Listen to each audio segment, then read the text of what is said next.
packed information in the DNA of a single cell convinces me there's got to be a mind behind it. You and I are walking up and down the beach, we see ripples in the sand. You say, hey Cliff, why are the ripples in the sand? I say, because the waves made it. No problem. We walk a little further, we see in the sand, John loves Mary. You say, hey Cliff, why is that there? I say, oh, the ocean did it, the waves did it. Why is that stupid? Because there was too much densely packed information in John loves Mary for it to just be a result of an accident of the waves going back and forth. There is more information in the DNA of a single cell than there is information in a 13-volume Encyclopedia Britannica. So it's densely packed information in the DNA of a single cell demands some type of intelligent mind. Thirdly, I notice that I have an innate drive for meaning in life, and so does everybody around the planet. But if there is no God, there is no meaning to life. If there is no God, we're just cosmic accidents. So then where does this innate drive for meaning come from? So that's why I believe there's some type of God. Now, secondly, you've asked is, yeah, but he's good and all. Okay, that's where I need God to reveal. Because I'm not smart enough and I can't figure it out that God is good because there's so much evil and suffering in this world. The only reason I believe God is good is because God revealed that by becoming man in Jesus Christ. And the historical evidence of the way Jesus lived, taught, died, and rose from the dead is that he's reliable. Again, the historical evidence of his lifestyle, the way he treated people, the content of his ethical teaching, like the Sermon on the Mount, obviously ethical genius. Thirdly, the evidence of the way he loved and forgave his enemies who nailed him to a cross. I'd have been cursing him up one side and down the other. Not Jesus, he loved him and forgave him. And then fourthly, his resurrection from the dead convinces me he's reliable, he's in touch with reality. And it's Jesus who said that God loves you more than anybody else, and he wants you to spend eternity with him in heaven. That's either a crock or it's the truth. And the evidence of his reliability historically convinces me it's the truth. So that's why I believe there's a good, all-powerful God. Can you repeat what you said about densely packed information? Yes. If I am confronted by densely packed information, it is more reasonable to think there's an intelligent mind behind it. It doesn't come about by chance, by accident. Densely packed information demands some type of intelligent mind. Why is that the case? Because you don't get reason from non-reason. You don't get information without a mind being involved. This inanimate matter, this floor, the glass around here, has no ability to think and to put together information. You have to have a mind to put together information. Information, though, is something that's interpreted by a mind. Because I know we can't look at the earth and say, oh, this is information. You know, I have a mind that's interpreting the information in the world. So that's what I'm thinking about right now. That's what I'm confused about. Yep. Okay. Please don't try and get a diploma here by following what you just said. Professor, it's all theoretical. Doesn't matter what I say on the exam. And how dare you flunk me? Don't you know that we create knowledge? We create information. It's all just up here. So I created the information. So why didn't you give me an A? You're prejudiced against me, Professor, when you mark my exam wrong and getting a C or a D or flunking me. You can't live that way. You know that you have some reliable knowledge. Okay? You better not demand absolute certainty, because you'll never get that. You can't prove anything. There's always another possibility. You can't prove, can you prove that 1 + 1 = 2? Mathematically you can prove it, but can I prove to you that my mind is perceiving reality? Which is where you are going, I think. And I cannot prove to you that my mind perceives reality. See, that's a given. And what's it a given based on? It's based on, I've experienced knowledge. I think the man is really sitting here. I can't prove it. Maybe he's a dream I'm having. But right about now, I have to make a decision. Does the evidence point to me that his face starts here in reality, or is this just a dream I'm having? And the way I have to live my life is, no, the evidence is his face starts there, so my fist better not keep swinging. You could be living a dream right. You could be living a dream right now. That's right. I don't see how that would be. You know something? I can't prove to you that they're not a bunch of invisible, silent monkeys dancing up and down the aisles here right now. It's possible. They're invisible and they're silent monkeys. And they're just jamming all over this place. They're swinging from the rafters and everything. It is possible. So I can't prove it's wrong, right? You can't prove it's wrong. That's right, I can't prove it's wrong. But what I have to do is I can't be paralyzed by that. Oh gosh, maybe there are invisible silent monkeys swinging through this room here. No, I have to base my thinking on reliable knowledge. And then I've got to ask myself, okay, how do I verify my reliable knowledge? What makes the most sense out of this reliable knowledge that I'm living in? I'll never forget the first time I was at Columbia University in New York City. This wisecrack freshman steps out of the crowd and says, you know, man, Cliff, you were just made, and I was just made by a very intelligent scientist with green spectacles this morning in a big vat. And he put all your thoughts into your brain, and he put all of my thoughts into my brain. And I'm sitting there saying, oh my goodness, I'm at Columbia, I better be careful here. Maybe he's telling me something that's really real here. Good gracious. And I said, all right, fine. I can't prove to you that you're not just made in a vat by a very intelligent scientist this morning in green spectacles. And he put all your memory bank into your head. I can't prove that, but I promise you the evidence is that's false. Because the evidence is I do have memories of yesterday, and I got people who are going to verify those memories.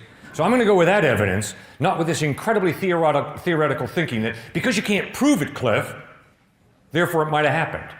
No, I got to live my life as if, no, I do have a yesterday, and I got a wife back home in Connecticut, and I can hardly wait to see her Thursday night, tomorrow night. Can I prove she's really there? No. But is there reliable knowledge? Is there evidence that she's there? Yes, sir. That's the way I live my life. I don't know. There's some things that confuse me, but... Same here. I'm right with you, okay? Some things in the Bible confuse us.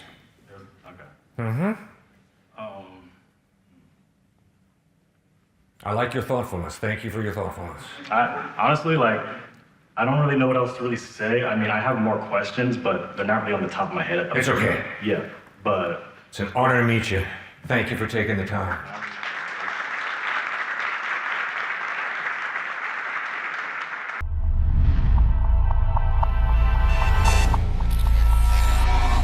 In the dialogue above, the speakers argue that belief in God can be grounded in evidence such as order in the universe, information in DNA, and humanity's innate drive for meaning.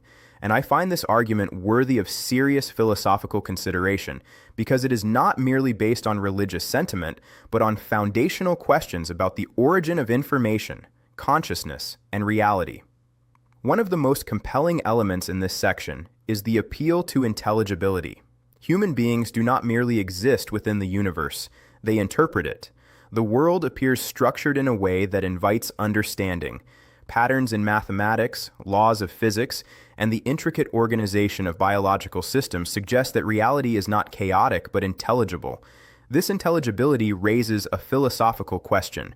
Why should the universe be understandable at all? If reality were purely the product of random processes without any underlying rational structure, the emergence of rational observers capable of comprehending it would be highly improbable. Yet human beings possess the capacity to decode complex systems, predict natural phenomena, and generate abstract theories. The alignment between human rationality and cosmic order has long been considered one of the most intriguing features of existence. The analogy of densely packed information within DNA introduces the concept of informational complexity. Information, in its most basic sense, involves meaningful arrangement rather than mere physical composition. A sequence of letters can form either random noise or coherent language. What distinguishes one from the other is not the material itself, but the pattern and meaning embedded within it. When complex and functional information appears, the question naturally arises: what is its source? From a philosophical perspective, information is typically associated with mind. Meaning presupposes interpretation, and interpretation presupposes consciousness. While natural processes can produce patterns, the emergence of highly specific and functional information invites deeper inquiry. This does not automatically prove the existence of a transcendent intelligence, but it raises legitimate questions about whether purely material explanations are sufficient. Another important distinction introduced in this section is between evolution as a process and evolution as a philosophical worldview. Evolution as a biological process describing adaptation and change over time is widely supported by empirical evidence. However, when evolution is extended into a comprehensive explanation for the origin of life and consciousness without any guiding intelligence, it becomes a broader metaphysical claim. The scientific method can describe mechanisms, but it does not necessarily resolve ultimate questions about origin and purpose. This distinction highlights a common confusion between methodological naturalism and philosophical naturalism. Methodological naturalism is a practical approach used in science, focusing on observable and testable phenomena. Philosophical naturalism, by contrast, asserts that nothing beyond the material universe exists. While science operates effectively within methodological naturalism, it does not logically require philosophical naturalism. The leap from scientific method to metaphysical conclusion is not itself a scientific deduction, but a philosophical interpretation. The conversation also addresses the concept of reliable knowledge.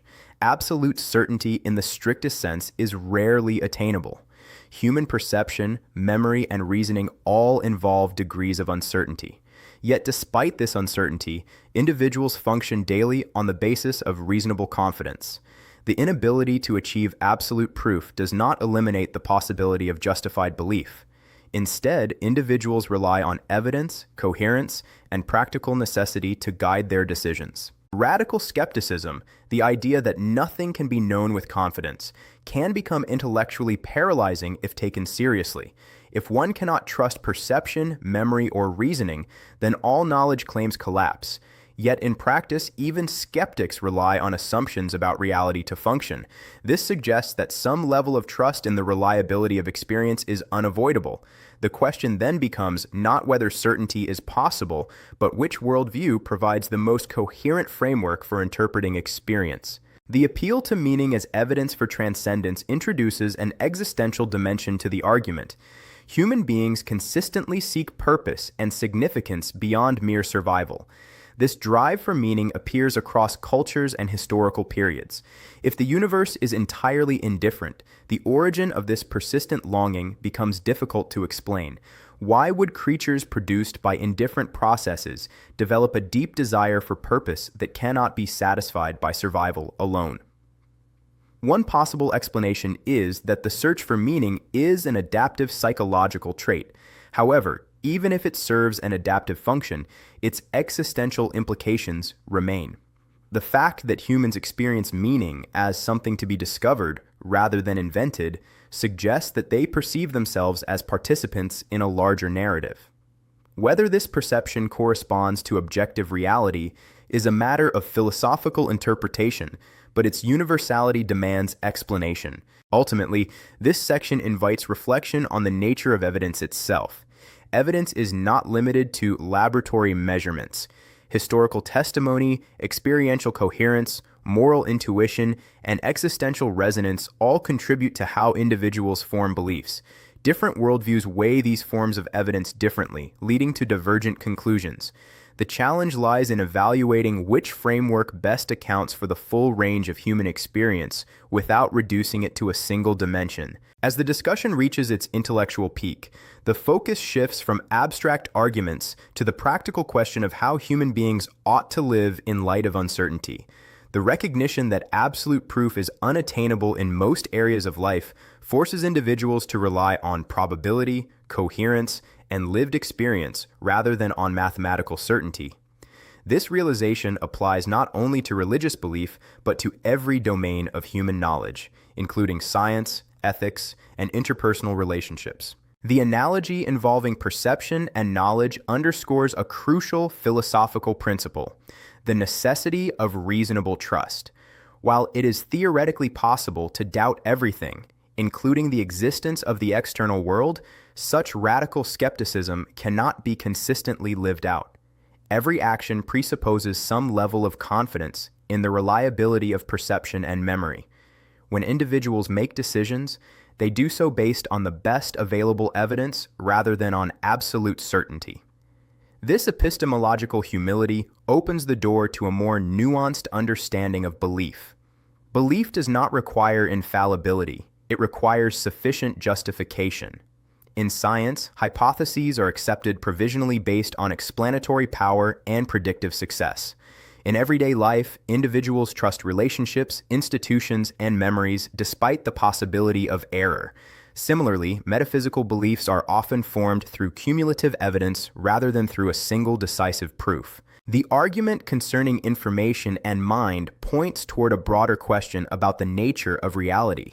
If the universe contains structures that appear informational and intelligible, what is the most coherent explanation for their existence? One possibility is that information emerges solely from physical processes without any guiding intelligence. Another possibility is that intelligence plays a fundamental role in the structure of reality itself.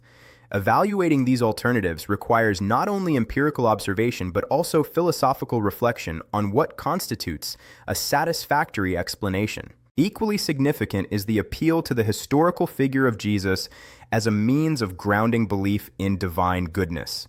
Historical claims differ from purely metaphysical ones because they involve events that can be investigated through textual analysis, archaeological evidence, and comparative scholarship. While historical inquiry cannot achieve absolute certainty, it can provide varying degrees of plausibility. For many individuals, the convergence of ethical teaching, reported behavior, and transformative influence associated with Jesus functions as a compelling narrative of moral credibility. However, the strength of this argument ultimately depends on how one interprets historical evidence. Some may view it as persuasive, while others may consider it insufficient. What matters philosophically is the recognition that beliefs about ultimate reality often integrate historical, experiential, and rational considerations rather than relying on a single form of proof. The decision to trust or to doubt involves an interpretive act shaped by prior assumptions and personal experiences. The conversation also returns to the question of meaning. If human beings possess an innate desire for purpose that transcends material survival, then any comprehensive worldview must account for this phenomenon. A purely materialistic framework may interpret the search for meaning as an evolutionary byproduct. Yet even if this explanation is correct, it does not diminish the existential significance of the search itself. Individuals continue to seek coherence between their experiences, values, and aspirations. An important philosophical insight emerges here. The human quest for meaning is inseparable from the human capacity for self-transcendence. People consistently reach beyond immediate circumstances, envisioning futures, ideals, and possibilities that do not yet exist. This capacity suggests that human consciousness is oriented toward something greater than mere survival. Whether this orientation corresponds to an objective, transcendent reality remains a matter of debate, but its presence is undeniable. Another dimension of the discussion concerns the relationship between reason and commitment. Every worldview requires some form of commitment because complete neutrality is impossible. Even the decision to suspend judgment reflects an underlying orientation toward reality. The challenge is to commit responsibly, grounding one's beliefs in evidence and reflection while remaining open to revision. Intellectual integrity requires both conviction and humility. The climax of the conversation, therefore, is not merely about proving or disproving the existence of God. It is about determining which interpretation of reality offers the most coherent and meaningful framework for human life. Does the universe ultimately derive from mind or from blind processes? Is meaning discovered or constructed? Are moral values objective or subjective? These questions cannot be resolved through empirical data alone. They require philosophical engagement and personal reflection. In the end, the search for truth involves a balance between skepticism and trust. Excessive skepticism can paralyze action and erode meaning. Uncritical trust can lead to dogmatism and error.